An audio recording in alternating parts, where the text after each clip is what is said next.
Did you know Morgul weapons have a hidden curse that the movies missed? And because of this curse, Frodo's injury was far more dangerous than just becoming a ring wraith. It all begins with this quote from Gandalf to Frodo as the Hobbit recovers in Rivendell after his escape from the Black Riders across the ford of Bruinen. They tried to pierce your heart with a Morgul knife, which remains in the wound.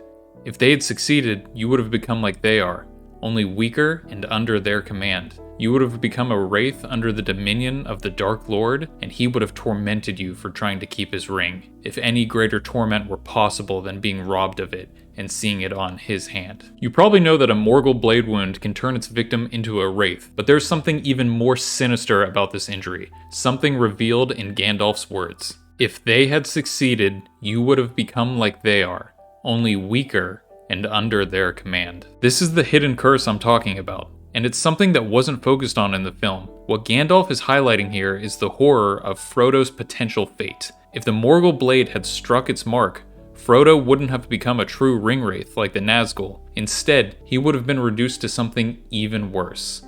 A slave to the ring wraiths, a puppet under their control. Frodo would have been trapped in a state of tortured existence. Not even fully in command of his own body, he'd have been a weaker, more vulnerable version of the ring wraiths, constantly controlled by them, carrying out their will under the shadow of the Dark Lord. His spirit would have been enslaved to those already enslaved by Sauron, a twisted irony of being forced to serve the very creatures he fought to escape. An immortal existence as a wraith would be torment enough, but being forced to become their servant and do their bidding makes it an even worse existence. It's even more tragic when you remember that it would have happened to a hobbit, arguably the most good-natured and innocent race in all of Middle-earth. Hobbits are known for their love of peace, quiet, and the simple pleasures of life. Good food, good company, and a calm, unhurried existence.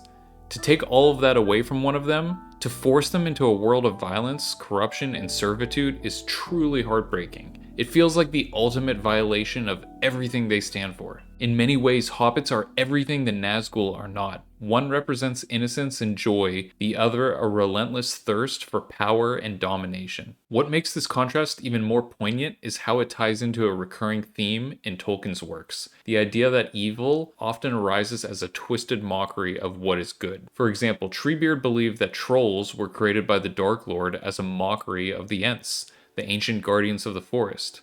Similarly, orcs were once elves, twisted and corrupted into hideous forms by dark powers.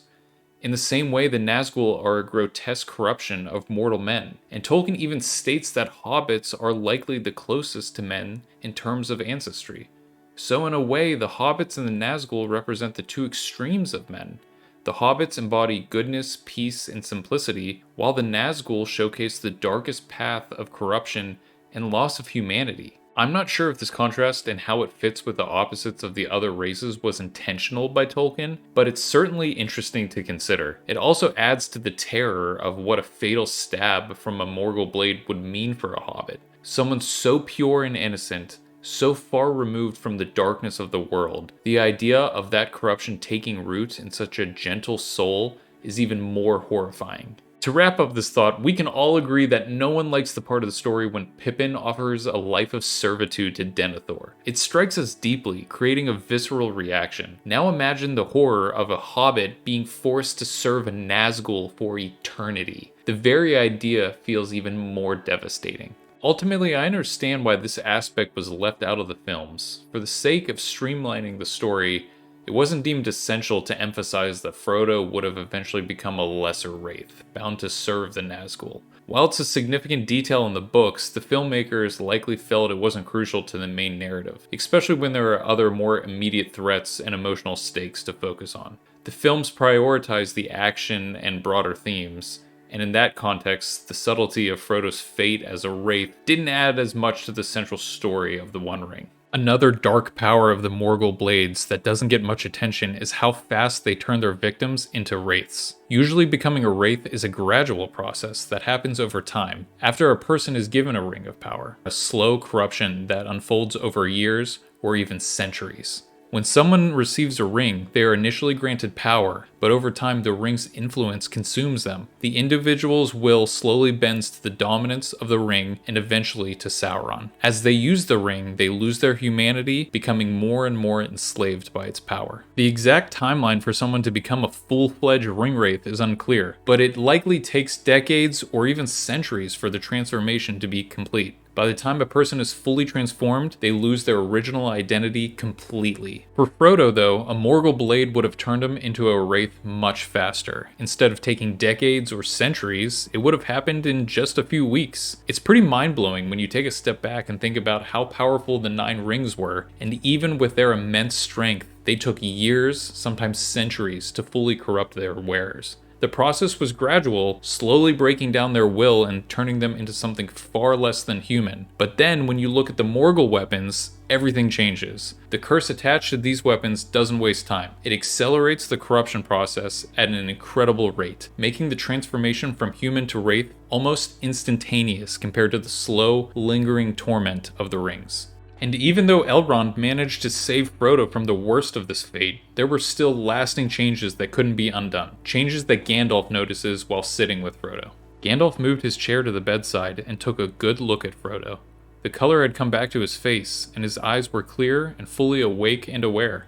He was smiling, and there seemed to be little wrong with him. But to the wizard's eye, there was a faint change, just a hint, as it were, of transparency about him.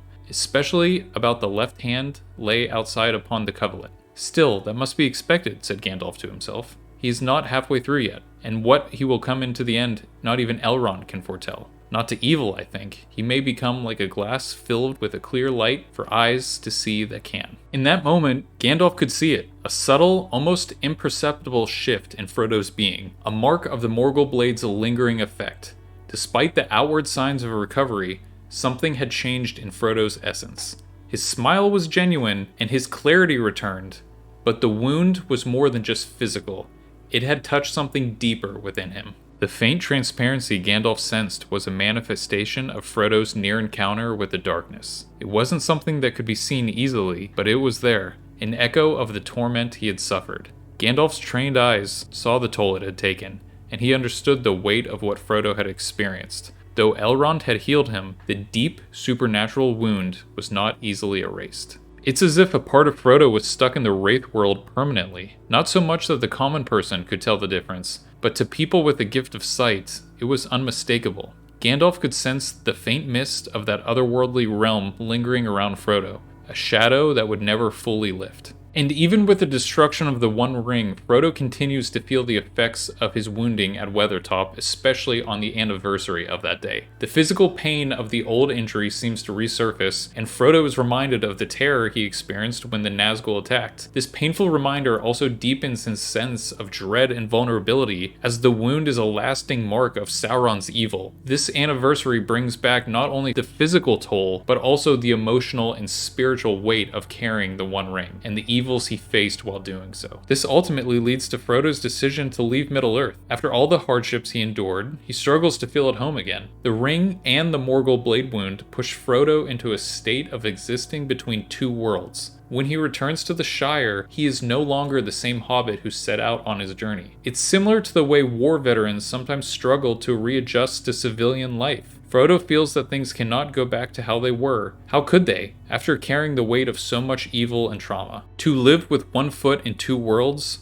bearing the memories of everything he faced, becomes unbearable. While his decision to sail west is often attributed to the ring's influence, it is, in fact, the result of a combination of factors. His physical and emotional scars, the irrevocable change in him, and the toll of his journey. The Nazgûl's ability to invoke fear is unparalleled. Unlike most enemies, they don't rely on physical might alone. Their power comes from an ability to corrupt and break the will of those they encounter. Their presence spreads terror not just in the moment, but in the way it twists the mind, filling individuals with a sense of hopelessness and dread that can linger long after they're gone. The Black Riders represent a form of darkness that has no mercy, no negotiation, no retreat. They are relentless, hunting down their prey with single-minded purpose, using the terror they instill to weaken and demoralize those in their path. But the true horror of the Nazgûl is not only in their capacity to induce fear, it's in their ability to control and enslave. They can turn their victims into instruments of their master, turning people into wraiths, hollow shells of their former selves. The Morgul blades they carry are more than just weapons, they are conduits of domination. When the Nazgûl strikes, it's not just about inflicting injury, they're delivering a curse that strips away the victim's humanity. Luckily, this wasn't the case for Frodo. With Elrond's help, he was able to recover,